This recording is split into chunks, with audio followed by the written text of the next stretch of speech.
이사야서 9장 1절부터 7절까지의 말씀입니다.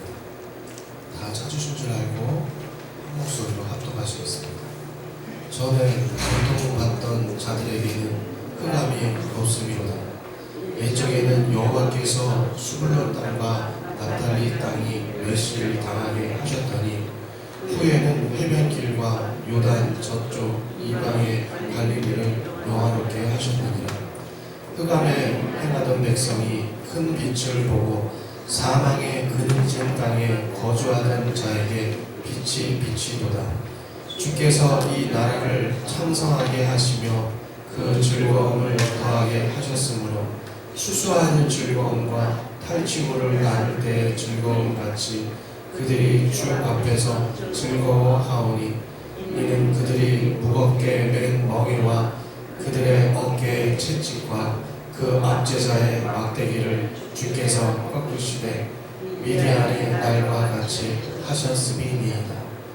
어지러이 싸우는 군인들의 신과 피 묻은 겉옷이 불의 석같이 살라지리니 이는 한 아기가 우리에게 낳고 한 아들을 우리에게 주신 바 되었는데 그의 어깨에는 정사를 메었고 그의 이름은 기묘자라 보사라 전능하신 하나님이라 영존하시는 아버지라 평강의 왕이라 할 것이니라. 그 정사와 평강의 더함이 무궁하며 또 다윗의 왕자와 그의 나라에 군림하여 그 나라를 굳게 세우고 지금 이후로 영원히 정의와 공의로 그것을 보존하실 것이라. 만군의 여호와의 열심히 이를 이루시리라. 아멘. 기도하겠습니다. 하나님 아버지, 오늘 이렇게 성탄절을 맞이하여서 예배하게 하시니 감사합니다. 내가 부르지 않고는 내게 올 자가 없다 하셨습니다. 하나님께서 만세전에 택하셔서 우리를 이렇게 불러주셔서 주의 자녀 삼아주시고 또 예배자로 서게 하시니 얼마나 고맙고 감사한지 모릅니다. 하나님의 은혜가 이 예배 가운데도 흘러 넘쳐나게 하여 주시고 주님이 주시는 평안과 기쁨과 감사가 이 예배를 통하여서 우리 삶 가운데 미치게 하여 주시옵소서. 하나님, 행여 마음이 근심이 있습니까? 질병으로 두려움이 있습니까? 오늘 예배가 우리를 살리고 우리를 회복하실 줄 믿습니다. 하나님께 나아가는 자는 반드시 그가 계신 것과 그가 자기를 찾는 자들에게 상 주시는 이심을 믿어야 할지니라 말씀하시 기억합니다. 믿고 의지하며 나아가오니 주여 붙잡아 주시고 응답하여 주시고 새롭게 하여 주시옵소서. 오늘 성탄의 큰 기쁜 소식이 우리 가운데 임할 줄 믿습니다. 2000년 전에 주님께서 이곳 가운데 오셨지만 아무도 주님을 맞이한 사람이 없었습니다. 그러나 시대가 지나고 지금 우리가 주님을 찬양하고 경배합니다. 하나님, 이곳 가운데 임하여 주셔서 우리 마음 가운데 하나님의 기쁨과 사랑이 넘쳐날 수 있도록 우리 주여 인도하여 주시옵소서. 말씀 전하는 자 주의 십자가 뒤에 멀리 감춰주시고 하나님의 말씀만이 선포되는 예배가 되게 인도하여 주시옵소서. 감사드리며 예수님의 이름으로 기도드립니다. 아멘. 우리 옆에 계신 분하고 인사하겠습니다. 메리 크리스마스. 메리 크리스마스. 한 번 더 인사하겠습니다. 하나님이 당신을 사랑하십니다.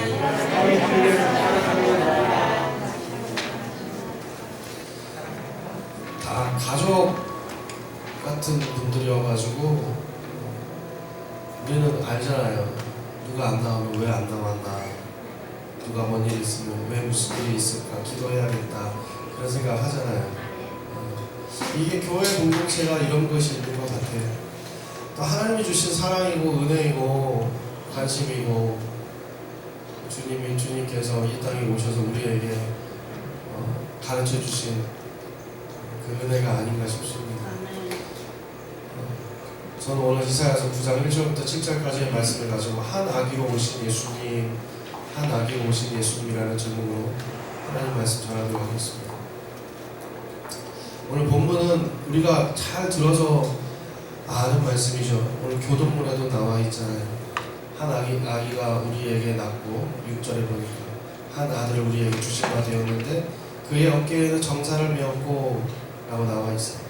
하나님께서는 한 아기를 보내실 것을 약속하셨습니다. 그런데 그 아기의 어깨에 정사를 메었다 그렇게 말씀하십니다. 정사가 뭘까요? 정사란 통치자임을 말해주는 거예요. 하나님께서 이 아기의 어깨에 정사를 메었게 하신 것은 통치자로서 이 땅에 오셨다라는 거예요. 이 아기의 별명이 많이 있어요. 태어날 때부터 이사야가 600년 전에 예수님께서 태어나시기 600년 전에 예언을 합니다. 그의 이름은 모사라, 기묘자라, 모사라, 전능하신 하나님이라, 영전하시는 아버지라, 평강의 왕이라 할 것임이라 이렇게 얘기합니다. 우리는 이 성탄절에 이 이름을 다 살펴보지 않아도 짐작을 할 거라고 봅니다. 목사님, 기묘자는 뭐고 모사는 뭐예요? 저도 예전에 교회를 다니면서 목사님이 설교를 하면 기묘자라, 모사라, 전능하신 하나님이라 이렇게 얘기를 하면 도대체 무슨 말인지 몰랐어요. 복음서를 읽을 때 예수님이야말로 기묘하신 분이라 이렇게 얘기해요. 기묘하신 분, 아주 놀라운 분이라는 거예요. 복음서를 읽으면 예수님께서 아주 놀라운 일을 하시잖아요. 눈먼 자를 만나면 그 눈을 뜨게 하시고, 그렇죠? 38년 된 앉아서 태어날 때부터 안진뱅이였던 사람, 뼈가 다 굳어 있어서 펼 수 없는 그 사람을 그냥 그 자리에서 일으켜 세우시고, 그죠? 중풍병자의 병을 낫게 하시고, 온갖 질병과 온갖 고통당했던 사람들의 모든 문제를 해결하시는 아주 놀라운 분이에요. 사람들이 우리 주님을 봤을 때 도대체 저 사람은 도대체 누구냐? 도대체 뭐 하는 사람이냐? 어디서 왔나? 굉장히 놀랐어요. 그래서 이사야가 예언하기로 그런 사람이다 라고 얘기를 합니다. 두 번째, 모사예요. 저 기묘자라는 말은 이제 알았어요. 그럼 모사는 도대체 무슨 말인가?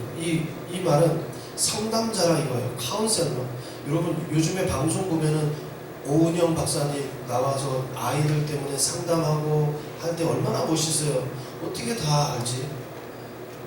우리 성아는 강아지를 너무 좋아해가지고 나중에 강아지 조련사가 되고 강아지 전문가가 되겠다 막 이러는데, 강아지에 대해서도 잘 알면은 정말 기가 막히지 않아요? 어떻게 개 이런 습성과 특성을 다 알고서 잘 이렇게 할까? 우리 예수님이야말로 탁월한 지혜를 가지시고 어려운 문제들을 잘 풀어주시는 분 중에 최고였어요. 너무너무 기가 막힌 카운셀러예요. 성경을 보면요, 문제가 있을 때, 마음이 아플 때, 답답할 때 하나님께서 주시는 메시지를 들으면 그게 풀려요. 참 희한해요. 우리 인생들을 참으로 하나님께서 잘 아셔서 우리에게 상담자가 필요한 거 아셨어요. 하나님은 예전부터 너희에게 정말 너희의 모든 것을 상담할 사람이 필요하다는 거 아셨어요. 우리 주님이 바로 그런 분이었어요. 오셔가지고 다 풀어주시잖아요.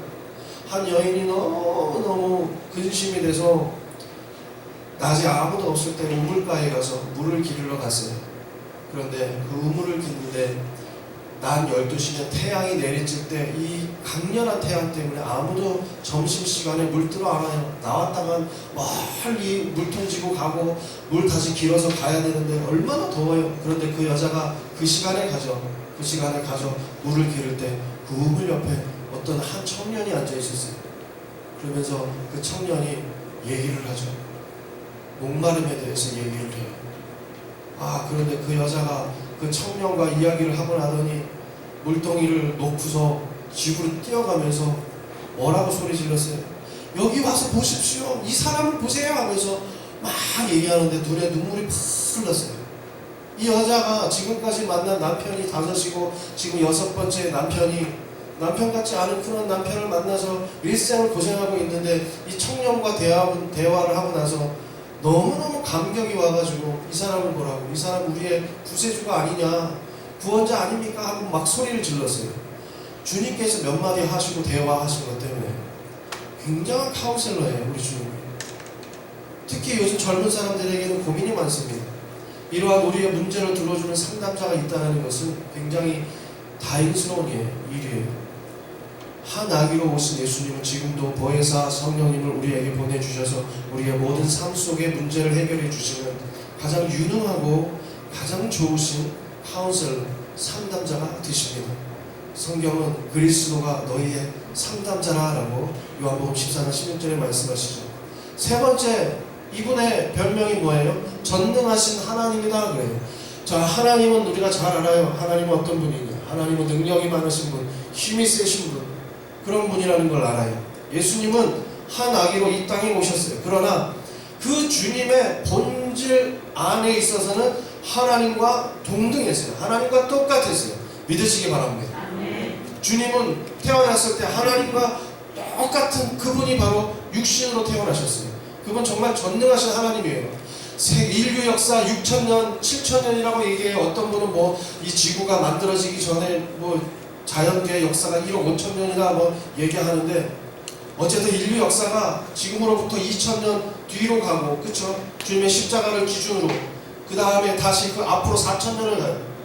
이 역사 중에 가장 위대한 하나님의 능력을 보여주신 사람은 예수 그리스도밖에 없었어요. 그분이 우리의 능력자시고 전능하신 하나님이에요. 우리는 그걸 믿고 살지 않습니까? 또 이사야가 뭐라고 그러냐? 이분은 바로 영존하시는 아버지라 그래요. 영원히 살아계시는 아버지. 예수님은 죽지 않으셨어요. 죽었다가 다시 부활하셔서 승천하셨잖아요. 요즘에 그리스도 재림에 대해서 이스라엘에서 굉장히 관심이 많아요. 제가 이런 얘기 하면은 사모한테 혼나요. 목사님이 직접 확인하지 않은 그런 거 함부로 말씀하지 마세요. 저도 저의 이 피드백이나 이런 것을 해주시는 사모님이 계셔서 얼마나 감사한지 모르겠어요. 그런데 최근에 제가 외국 사이트 이런 거 보면서 뉴스를 많이 보거든요. 전 크리스천 투데이 하루에 한 번씩 봐요. 외국에 있는 뉴스 중에 이런 뉴스가 있었어요. 이스라엘에서 재림 예수를 기다리는 운동을 벌이고 있다는 거예요. 몇몇 크리스천들. 원래 유대인들은 토라라는 창세기, 출애굽기, 레위기, 민수기, 신명기 이 5가지 책을 중심으로 한 율법, 또 이사야서나 또는 예레미야서나 이런 성사적인 걸 가지고서 공부를 하고 해요. 하나님에 대해서. 그런데 이 유대인들이 이제 주님이 오실 때가 얼마 남지 않았다는 사실을 알고서 예루살렘 성전을 재건하고, 그 예루살렘 성전에 그분들 얘기고 그래요. 유대 역사에 예루살렘 성벽에 벽이 이렇게 높잖아요. 두껍잖아요. 그런데 주님께서 말씀하시고 저 문이 열릴 때 내가 온다 그랬어요. 그래서 사람들이 그 성벽에 그 문만 쳐다봐요. 그거 열릴까봐. 그거 열리면 주님 오신다고. 그런데 어떤 운동을 펼치냐? 제3성전을 만들어서 주님을 맞이해야겠다, 이런 운동을 벌인다는 거예요. 그분들의 역사에는요, 이 중동의 특히 유대인들의 역사에는, 이스라엘의 역사에는 예수 그리스도를 맞이한다는 건 있을 수가 없는 일이었어요. 그런데 주님을 기다리고 맞이하고 메시아, 즉 우리의 구세주가 올 것이라는 것을 희망하고 기다리고 있다는 거예요. 지금 이 시대에 때가 차고 하니까. 여러분, 땅끝까지 이르러 내 증인이 되라 하셨을 때 땅끝이 어디예요? 이스라엘이잖아요. 그렇죠? 내가 여기서 시작해서 온 지구를 한 바퀴 돌고 땅끝까지 오면은 내 등에 오잖아. 그러니까 이스라엘이 땅끝이에요. 거기가 지금 열릴 준비를 하고 있다는 것은 굉장히 특별한 메시지예요. 저는 어제 며칠 전에 또 아주 희한한 뉴스를 봤어요. 어떤 한 청년이 태어났는데 그 사람이 나이가 30살이에요. 이름이 길어요.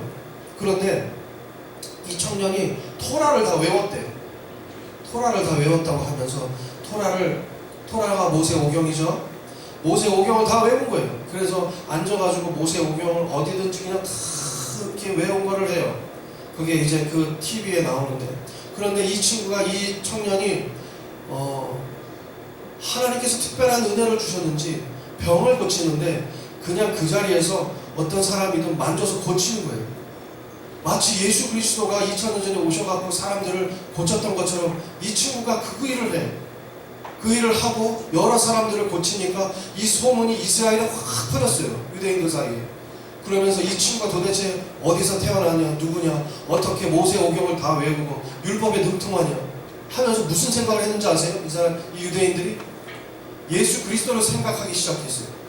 이 사람이 혹시나 다시 오신 재림 예수 아닐까라는 생각을 하고 있다는 거예요. 자, 우리는 알죠. 제가 딱 그거 보면서 거기에 많은 사람들이 질문을 하게 했어요. 이 사람이 예수 그리스도 아니냐? 새로운 다시 오신 구세주가 아닌가?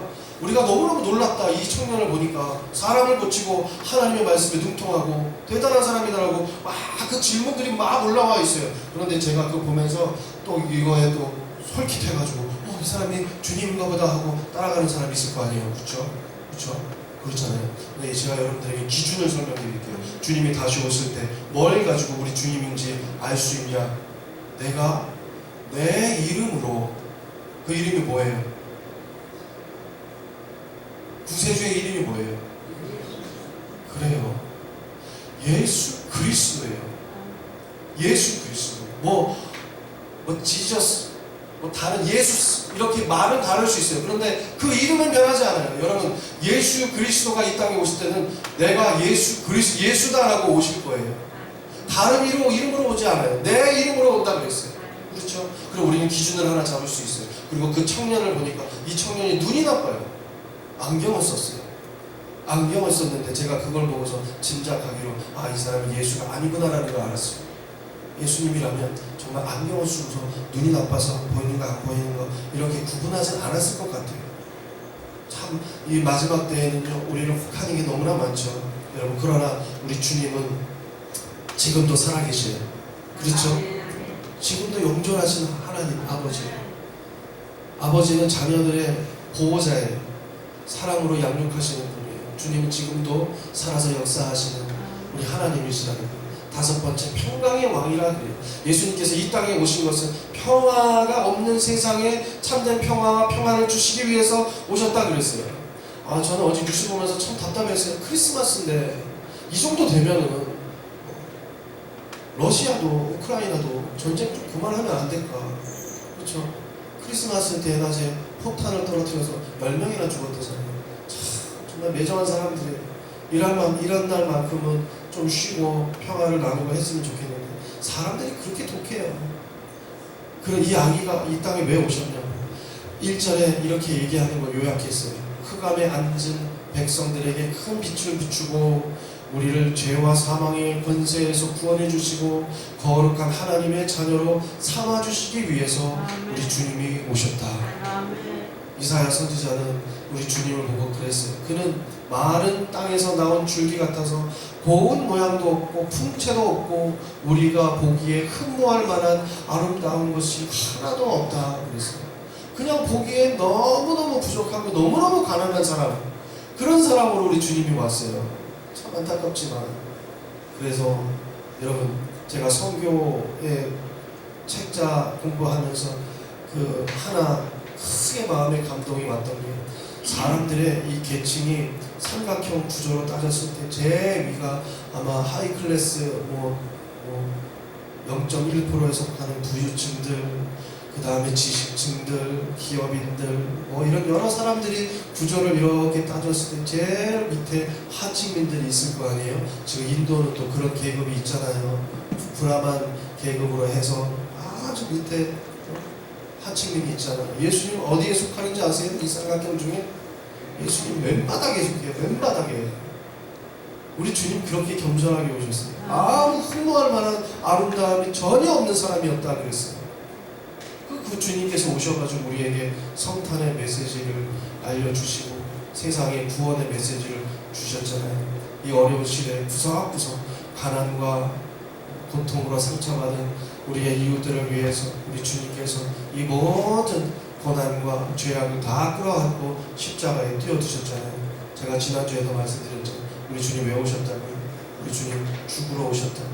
성경은 그리스도가 이 땅에 오시게 너희로 생명을 얻고 넘치게 얻게 하기 위해서 내가 왔다 했지만 본인은 여기 죽으러 오셨어요.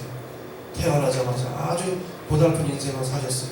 그런 주님이 우리에게 오신 날 사랑을 주시기 위해서 생명을 얻되 넘치게 얻게 하기 위해서 우리에게 오셔서 그 생명을 우리에게 허락해 주셨잖아요. 그래서 우리가 하나님의 자녀가 되고 기도하며 응답받고 찬양하며 즐거움이 오고 하나님의 귀한 말씀을 들게 하시고 하나님 말씀 통해서 위로받게 하시고 할렐루야. 여러분 여러분이 예수를 믿고 사는 것이 얼마나 큰 은혜이고 자랑인지 잊지 마시기 바랍니다. 하나님보다 더 좋은 분 없어요. 우리 주님보다 우리를 더 잘 아시는 분이 없어요. 아시기 때문에 하나님께 우리가 기도할 때 다리가 되어주셔서 하나님 보좌 우편에 앉아서 하나님께 다 설명하시잖아요. 그런 주님이 이 땅에 오셨으니 얼마나 감사합니까? 우리 주님이 빛으로 오셨어요. 빛이 어둠의 빛이 돼 어둠이 깨닫지 못했지만 그러나 이 세상에 나는 빛이다 라고 말씀하시면서 빛으로 오셨잖아요. 우리가 그 빛을 기념하기 위해서 트리에도 빛을 비추고 또 촛불로도 빛을 비추고 하지 않습니까? 여러분 주님이 오신 그 사랑 그 빛이 여러분에게 오늘 뜨겁게 임하실 줄 믿습니다. 하나님께서 우리에게 주신 그 축복 그 평안 우리는 그것을 받아 누려야 될 줄 믿습니다. 성탄의 메시지는 여기까지예요. 우리 주님께서 크리스마스를 통해서 여러분의 마음 가운데 기쁨과 평안을 더하여 주실 줄 믿습니다. 아쉽네요. 기도하겠습니다.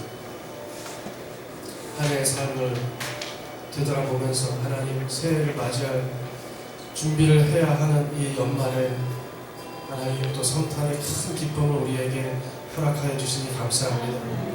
평강의 왕으로 오신 주님 주신 평안으로 순복음 기쁨의 교회 모든 성도